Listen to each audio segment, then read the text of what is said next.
अस्सलाम वालेकुम नाज़रीन, मैं हूं आपका मेज़बान डॉक्टर नाज़िम रज़ा और आप देख रहे हैं मेरा यूट्यूब चैनल फ्री मेडिकल एडवाइजेज़।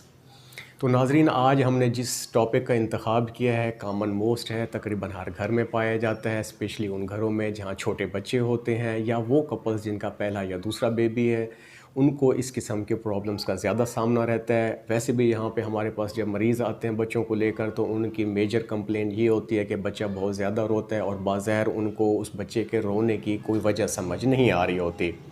तो आज इस टॉपिक में हम वो सारा डिस्कस करेंगे कि बच्चा क्यों रोता है, किस वजह से रोता है, किस तकलीफ़ के सबब रोता है, रोने की कितनी अक़साम है। तो बेसिकली बच्चों में रोने की दो अक़साम हैं, नॉर्मल और अब नॉर्मल। नॉर्मल रोना हम इसलिए कहते हैं क्योंकि बच्चे का normal way of communication parent के साथ है ही रोना। बच्चा आपके साथ बात नहीं कर सकता, बच्चे ने अपनी किसी ज़रूरत का आपको बताना है, अपनी किसी तकलीफ़ का आपको बताना है, तो वो रो कर ही आप तक अपनी बात पहुंचाएगा। बच्चे को अगर गर्मी लग रही है, सर्दी लग रही है, भूख लग रही है, प्यास लग रही है, तो बच्चे ने रो कर ही आपको बताना है। बच्चे को नींद आ रही है या बच्चे को आपकी तवज्जो चाहिए, आपकी अटेंशन गेन करना चाहता है। इसी तरह से अगर बच्चे के कपड़े तंग हैं, वो अनकंफर्टेबल फ़ील कर रहा है या उसका डायपर ख़राब हो चुका है, तो वो इन तमाम सूरतों में बच्चा रो कर ही आप तक अपनी बात पहुंचाएगा। ख़ास तौर पर वो माएँ जिनके बच्चे ब्रेस्ट फीडिंग पे होते हैं और वो माएँ कैफ़ीन बेस्ड मशरूबात इस्तेमाल करती हैं, जैसे चाय, कॉफ़ी या किसी भी किस्म के कैफ़ीन बेस्ड कार्बोनेटेड ड्रिंक्स जो होते हैं, अगर वो यूज़ करती है तो उन बच्चों में भी नॉर्मल बच्चों से ज़्यादा रोना और बेचैनी पाई जाती है। अब हम आते हैं दूसरी कैटेगरी की तरफ जिसे हम अब नॉर्मल रोना कहते हैं। मतलब बच्चा किसी तकलीफ़ के सबब रो रहा है, आपको किसी तकलीफ़ से आगाह करना चाह रहा है। तो उसमें सरफ़हरिस्त जो चीज़ आती है वो है कान का दर्द, जो बच्चों में सबसे कॉमन मोस्ट होता है। ख़ास तौर पर प्री स्कूल गोइंग बच्चे जो होते हैं उनमें ये प्रॉब्लम अक्सर रहती होती है।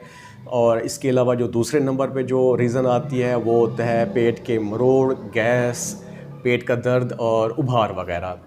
इसी तरह से अगर बच्चे को रैशेज़ हो चुके हैं या सफाई सुथराई का ख़्याल ना रखने की वजह से बच्चे को पेशाब की नाली का इन्फेक्शन हो चुका है या सोजिश हो चुकी है, या अगर बच्चा कब्ज़ या बुखार का शिकार है, तो तब भी बच्चा रो कर ही आपको अपनी प्रॉब्लम बताएगा।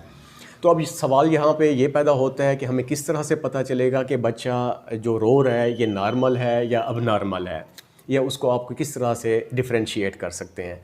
तो उसके लिए सबसे पहले तो आपको बच्चे की तमाम बेसिक बुनियादी ज़रूरियात जो हैं उन पर नज़र डालनी चाहिए कि आया बच्चा भूखा तो नहीं है, बच्चे को गर्मी या सर्दी तो नहीं लग रही, बच्चे को नींद तो नहीं आ रही, या बच्चा आपकी तवज्जो तो नहीं तलब कर रहा, या बच्चे का डायपर तो नहीं ख़राब हो चुका, या बच्चे को आपने तंग कपड़े तो नहीं पहनाए हुए जिसकी वजह से वो अनकम्फर्टेबल फ़ील कर रहा हो। तो ये सारी वजूहात आप देखने के बाद अगर आपको लगता है कि उसमें से कोई वजह इस तरह की नहीं है, तो फिर आपने चंद अलामात पे तवज्जो रखनी है। तो उस तरह से आप बच्चे के जो रोने का सबब है, जो वजह है, वहाँ तक पहुँच सकते हैं।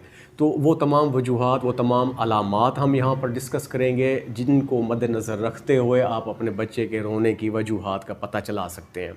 तो सबसे पहले हम आते हैं कान के दर्द की तरफ कि उसमें किस तरह के अलामात होंगे जिससे आपको अंदाज़ा हो कि बच्चा कान के दर्द की वजह से रो रहा है। तो सबसे पहले तो बच्चा बहुत ज़्यादा रोता है और रोते हुए वो अपने मुतासरा कान जिसमें उसे दर्द महसूस हो रहा होता है उसको मसलता है हाथ के साथ, उसको खींचने की कोशिश करता है, पुल करता है और बेचैनी के साथ रोता है। इस तरह के मसाइल में बच्चे को बुखार भी हो सकता है, उनका कान भी बह सकता है। अगर आप बच्चे को सुलाने की कोशिश करेंगे तो बच्चा सोने से भी इनकार कर देगा। तो ये चंद वजूहात हैं, अगर ये आपके बच्चे में पाई जाती हैं तो आपको फ़ौरी तौर पर मुतल्लिका डॉक्टर से रुजू करने की ज़रूरत पड़ेगी। इसी तरह से अब हम आते हैं दूसरे टॉपिक की तरफ। जो सेकंड मेजर काज़ है बच्चों में रोने का वो है गैस, पेट का दर्द, मरोड़ और उभार वगैरह। तो उसमें बेसिकली बच्चा बहुत शदीद रोता है, चीखने की सूरत में रोता है। उसे आप रोने से ज़्यादा स्क्रीमिंग कह सकते हैं कि बच्चा चीखता चिल्लाता ज़्यादा है। दूसरे नंबर पे जो उसकी अलामत है वो ये है कि बच्चे में एपिसोडिक क्राइंग होते हैं। बच्चा वक्फे वक्फे से रोता है, रोते हुए थोड़ी देर के लिए खामोश हो जाएगा, उसके बाद फिर से रोना शुरू कर देगा। तो वो बेसिकली मरोड़ की वजह से हो रहा होता है कि जैसे मरोड़ उठते हैं बच्चा रोना शुरू कर देता है, जैसे उसके मरोड़ थोड़े से कम होते हैं तो बच्चा पुरसकून हो जाता है। इसी तरह से अगर वो गैस या कब्ज़ की वजह से रो रहा है तो बच्चे का पेट नॉर्मल से ज़्यादा फूला हुआ होगा और वो पहले से सख्त भी हो चुका होगा। अगर बच्चा खामोश भी हो जाए, रोना बंद भी कर दे, तब भी वो बेचैनी का शिकार रहेगा, और जब रोएगा तो इतना रोएगा कि उसका चेहरा लाल हो जाएगा और उसके अपने वो मुट्ठियाँ भींच लेगा, अपने बाजू अकड़ा लेगा, अपनी टांगें अकड़ा लेगा।